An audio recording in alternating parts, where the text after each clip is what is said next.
Thomas الوا Edison کو آج کون نہیں جانتا۔ تامس الوا ایڈیسن نے بلب ایجاد کیا۔ اس نے نہ صرف بلب بلکہ اوٹ کا ریکارڈ، الیکٹرک کار کی بیٹری، موشن پکچرز اور ایسی کئی ایجادات کی ہیں۔ اگر ہم ان کی کامیابی کے بارے میں بات کریں تو اس کی کامیابی میں ان کا والدہ کا بہت بڑا ہاتھ ہے۔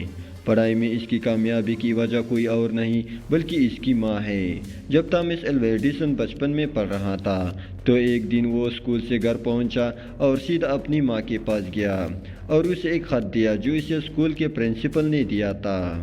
اس نے وہ خط اپنی والدہ کو دیا اور بتایا کہ یہ خط مجھے اسکول کے پرنسپل نے دیا تھا اور اس نے مجھے یہ بھی کہا تھا کہ جا کر یہ خط اپنی والدہ کو دے دو۔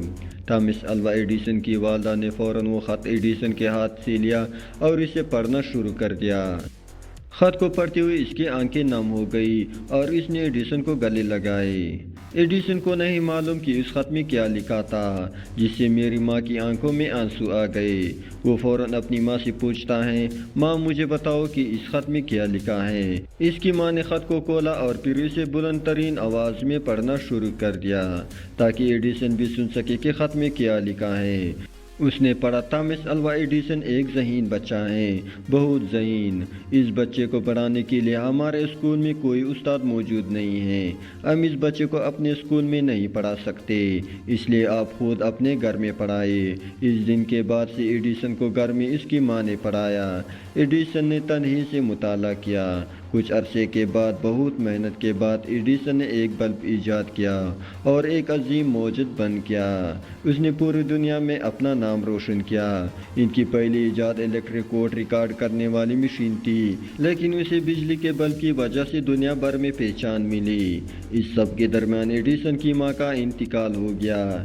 ایک دن جب ایڈیسن گھر کی صفائی کر رہا تھا تو اسے ایک خط ملا اور یہ وہی خط تھا جو پرنسپل نے بچپن میں ایڈیسن کو دیا تھا اور اسے کہا تھا کہ یہ خط اپنی ماں کو دے دو۔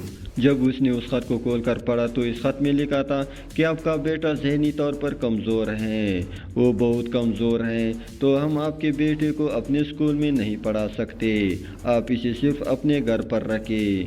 یہ خط پڑھ کر تامس الوا ایڈیسن کی آنکھوں میں آنسو آ گئے۔ اس خط کو پڑھ کر اسے احساس ہوتا ہے کہ اس کی ماں نے کتنا بڑا کام کیا ہے۔ کہتے ہیں کہ میری کامیابی کے پیچھے میرے ماں کا ہاتھ ہے۔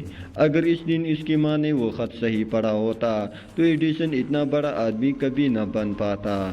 شاید اس دنیا کو اتنے بڑے موجد نہیں ملے اور اتنے بڑے ایجادات ممکن نہیں ہوتے۔